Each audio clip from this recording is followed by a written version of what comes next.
welcome to the Public Global. Today we'll be discussing Hindenburg shutting down, Hindenburg founder to close short seller behind Adani Nikola sell-off.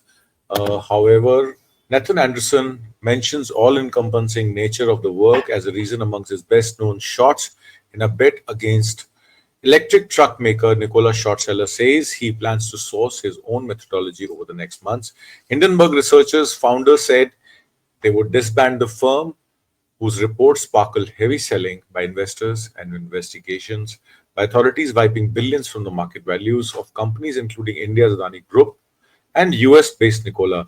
Nathan Anderson, who started Hindenburg in 2027, cited the toll of the rather intense and at all times all-encompassing nature of the work as a reason for a decision in the website post published on the Wednesday. Short sellers like Anderson, who manage his firm's own money but not that of others, bet against companies they believe have accounting issues, mismanagement, or fraud, which they've finally found after a long period of investigation. So Hindenburg had in 2000 was formed in 2017. In the impeding year of 2022 and 23, they had information on Adani's business module and how Adani, through short selling and through various investments from its own companies, and Vinod Adani, through round tripping, had escalated the share price from price 100 to rupees 4,000. And as they say, that because of which they basically took loans from various banks, financial institutions, even LIC, SBI, and have basically duped a lot of investors. And because the fundamentals of the company is not correct, and Hindenburg had short sell Adani's shares, because of which Adani wiped off 4 billion from his books in the year of 2023. January 27 or January 17, 2023, the Hindenburg report came out, which says that Adani, who was the second richest man that time in the world, had basically used stock partaking, investment through his crony companies, through his unnamed companies in Mauritius, BY Islands, and other places, had basically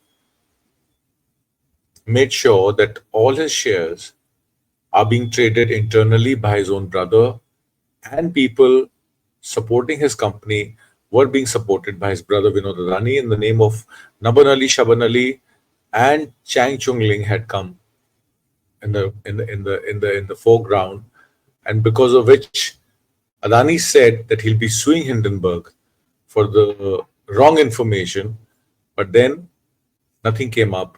And as they say, that Adani basically acknowledged what Hindenburg report had said. Short selling involves, however, borrowing a stock to sell it in the expectation that the price will fall, then repurchasing the shares and pocketing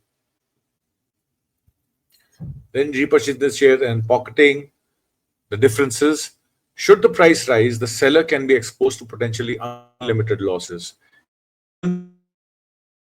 Respond to the Reuters request, said there was not a specific reason for his decision, no particular threat, no health issue, and no big personal issue. The plan was to wind up after we finished the pipeline of ideas we were working on. He said that day is today.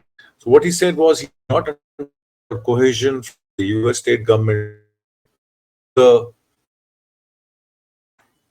rather he was basically disbanding his company, which had 11 workers working for him, for other reasons besides, or maybe there could be personal reasons. In 2023, one famous short seller decided to shut down his firm. That was Jim Chanos, best known for his bets against energy trader Enron. Many months before the company's December 2001 bankruptcy amid an accounting scandal, closed his hedge fund, saying his business model has come under pressure. To legally shut down a business in US, you must primarily file a final tax return, handle employee termination procedures, pay any outstanding dues or taxes, cancel your employment identification number, close your IRS business accounts, and depending on your business structure, file a formal dissolution document with the state where your business is registered. Hindenburg was named after a high profile disaster of Germany, Hindenburg airship in 1937, which ignited as it flew into New Jersey. So, after finding potential wrongdoings, Hindenburg published a public report explaining the case and bet against the target company, hoping to make a profit. Other investors would often make their own trades based on Hindenburg Research. On its website, Hindenburg has said it looked for man made disasters such as accounting irregularities, mismanagement, and undisclosed related party transactions. One of Hindenburg report was a bet against Indian conglomerate in the Adani Group in 2023 that led to more than 100 billion in value wiped off in the group shares. The short seller accused Adani Group of using offshore tax havens improperly, which the company denied. As I said before, that Adani denied but did not sue Hindenburg, which means whatever Hindenburg said was probably true.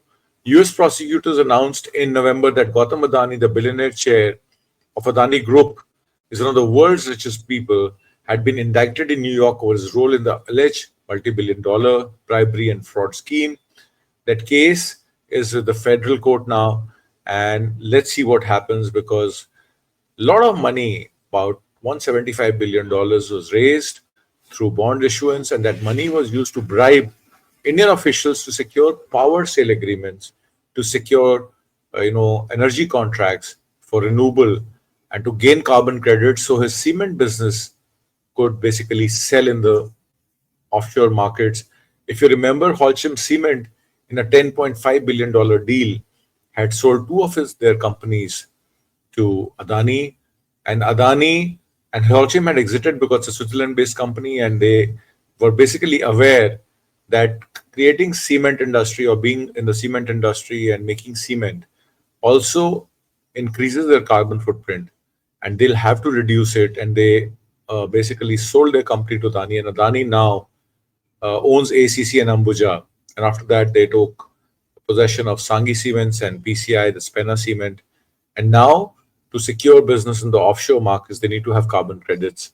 So these power sale agreements were executed through raising funds in US through their group companies, India Energy and Azure Power, through which Sagar Adani was issued a search warrant for the US federal forces, and they recovered some data in which they had details of the people who were bribed to the tune of 2,029 crore rupees, out of which 1,750 crore rupees were already paid to the Andhra government to secure a contract. And similarly, in Tamil Nadu, the contract was secured through the Security Exchange Council of India, and they say Tamil Nadu, Stalin government was not aware of it, and they've cancelled that agreement. And they also executed one agreement in Odisha and one in Jammu and Kashmir. However, Hindenburg also went after electric truck maker Nikola in 2010. In one of the best known shorts, the short seller said Nikola deceived investors about his technological developments. Anderson challenged a video Nikola produced showing its electric truck cruising at high speed when in fact the vehicle was rolling down a hill. So he had basically exposed Nikola in 2020, and the company went into a liquidation then after that.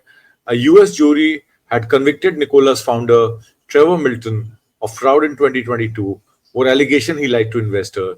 In 2023, the firm shorted Carl Icahn's enterprise and Jack Dorsey's led block. We shook some empires and that we felt named shaking. Anderson wrote, adding nearly 100 people had been charged by regulators, at least in part because of Hindenburg report.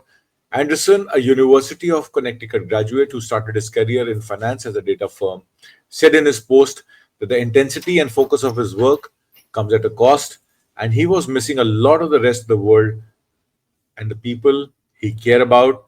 He now views Hindenburg as a chapter in his life, not a certain that defines him.